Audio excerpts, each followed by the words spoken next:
Good morning. We're speaking with Dan Grimsbo, who's running for District 4 in Corpus Christi. Dan, what made you decide to run for District 4? Good morning to the audience, and thanks for your question. Again, Dan Grimsbo, running for City Council District 4. Let me start with a little introduction on myself. Mayor and I have been on the island for 19 years. I was stationed here in the Navy. My boys grew up and graduated from Flower Bluff, and they're out on their own, being very successful. So we've enjoyed many of the high school football games and skis, canals, and fishing along the Laguna. It's been very enjoyable. For me, I bring 34 years of leadership and experience to the council, starting with my 21 years of service in the Navy, where I started off as a E1 seaman recruit and worked my way through the ranks, then retired as a lieutenant commander in the Civil Engineer Corps. My enlisted time was with submarines. I was a machinist mate nuke, ran the engine room, reactor. And then my last 14 years as an officer was military construction and working with the Seabees. I got to do a tour with NMCB-5, which was fantastic. And for the group, that's Naval Mobile Construction Battalion 5. For my experiences, I've had 2 decades here working on the base, both active and as a GS civilian, and then I worked for the city for 5.5 years, and I had the privilege of working with some remarkable people solving some complex problems and critical projects throughout the city. Some of them include I built the air traffic control tower on the base and the fire station, the fuel farm in Kingsville, NAS Kingsville, and numerous water and wastewater projects throughout the city, and greatly enjoyed that. For me, I'm running because I've had public service for 34 years, and I want to continue that. I think I bring strong leadership and an immense experience that will be valuable to the council and hopefully other council members in that respect. For me, I'm running for District 4, which is truly unique. It's many people don't know, but it's the largest district of the districts. It spans 3 counties. It includes an island, a peninsula, and the mainland. And so kind of 3 distinct areas. So that in itself is a challenge to bring District 4 together. The other things people probably don't realize, it has two tax investment increment and reinvestment zones, 2, which is on the island, and 6, which is in the mainland. It was just created for the Breezy Village project. It has a fantastic school, Flower Bluff, the base, the Oso Preserve Center. So again, some very unique items throughout District 4. And I want to be part of making sure that those 3 areas remain their uniqueness, but yet bring District 4 together to have it grow in a responsible and financial fiscal responsibility. Yes, sir. What are some of the issues you see facing District 4 going forward, and how do you plan to address them, or what are your plans? What are some of your thoughts? Well, each one has areas. The common thread through all of them is roads and drainage, which is a high priority for sure. I've talked to many groups. It's also to maintain the uniqueness that's in each of the areas. And so for the Padre Island, there are 2 key areas that I would focus on. One is the Padre Island Area Development Plan, which was developed by the citizens, and it was approved in 2021. And there's some great initiatives in there, and the visions are a safe and family-friendly community, a blend of residential community and destination location, and environmental preservation. And the other is the tax increment reinvestment zone 2, which has just been reestablished for 20 years, and that should probably produce about $200 million. And that's to help create economic growth on the island, maintain the Packery Channel and so forth. So make sure we're best using that, working with the ISAC and the other parties on the island. For Flower Bluff, It's similar.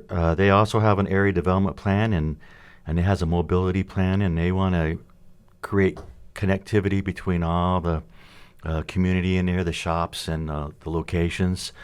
And the other one is they have a fantastic school system and the base, and to make sure that we create relationships with that. The base is one of the highest employers for the city, and so we want to make sure that we keep the base and all that it stands for. They just broke ground for a new 100 square foot facility for CCAD, which repairs the helicopters, which is fantastic. So that's a first good step. And for Flower Bluff, what a great school system that is. Again, both my boys graduated there, went on to graduate college and succeed. Fantastic school system, so need to make sure we're supporting them all we can. And then for the mainland, we need to update their area development plan. Hasn't been updated for, probably 15 years, and talk with the businesses and partnerships there to see what they need. And then also make sure that we're protecting the Oso preserves. That is a great area to bird watch, and the education. Many schools go there for, I call, local field trips. So we need to do everything we can to preserve that area and maintain its uniqueness for sure. Yes, sir. Is there anything else you can think of, or is there something maybe I forgot to ask you? Well, from a city standpoint, I think water is a number one priority for folks, and there's been lots of discussions about water. For myself, I support desalination. I support it in the ship channel where they're currently trying to locate it. For me personally, I've ran desalination plants, the one on the sub, and then I did a year unaccompanied tour in Djibouti, Africa, helping the upgrade the base there from expeditionary to more of a permanent base, Camp Lemonnier, which is kind of a step-off point for Africa and the Middle East area. And I was a deputy public works officer there, and so I took care of the whole base, and one of them was to run a desal plant. So I'm familiar with their operations. The three reasons why I think desal is so important is, one, it's an unlimited amount of treatable water. It's the whole ocean. So the amount of water that we could create, fresh water, is pretty much unlimited based on space and size. Two, and this was super important, is water rights. Having water rights, especially in this day and age with the water crisis throughout Texas and much of the United States, is that we own the water rights to the desal. We own the water rights to Lake Corpus Christi and Choke Canyon, but we don't own the water rights to Lake Texana. And the run-of-the-river rights we have with the Lower Colorado is just that. But if the water doesn't pass the point of where we take it, then we're limited on water. So those two sources are questionable in the future. Groundwater is the same. If you don't own the land above it, you don't own the water below it. So if you're going to get groundwater, you have to get a large piece of land, and that gets complicated. Technically, surface water is super limited. They're just not building dams anymore.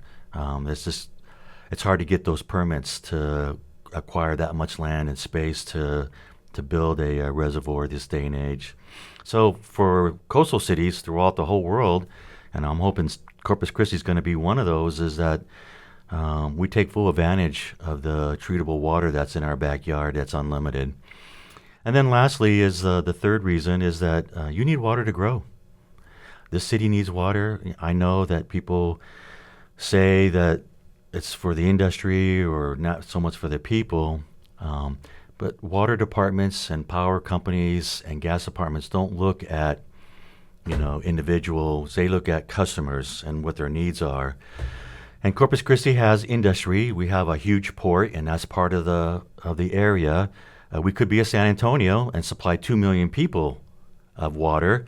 So either we're supplying a lot of little people a lot of water, over 2 million people, or we're providing our population plus industry, which are both customers, to support growth and economic development in the city. But not only our city needs water, but the surrounding cities also want to grow. And Portland's growing, and Ingleside's growing, and they're looking at us to say, we also want water. I mean, the city provides water to 10 different cities, 7 different counties, if I'm not mistaken. You can fact check me on that. I might be a little off, but we got to remember that. So whether we're taking it on individually or if we're taking it on from a regional standpoint, water is an important issue that needs to be addressed for the city and the surrounding cities.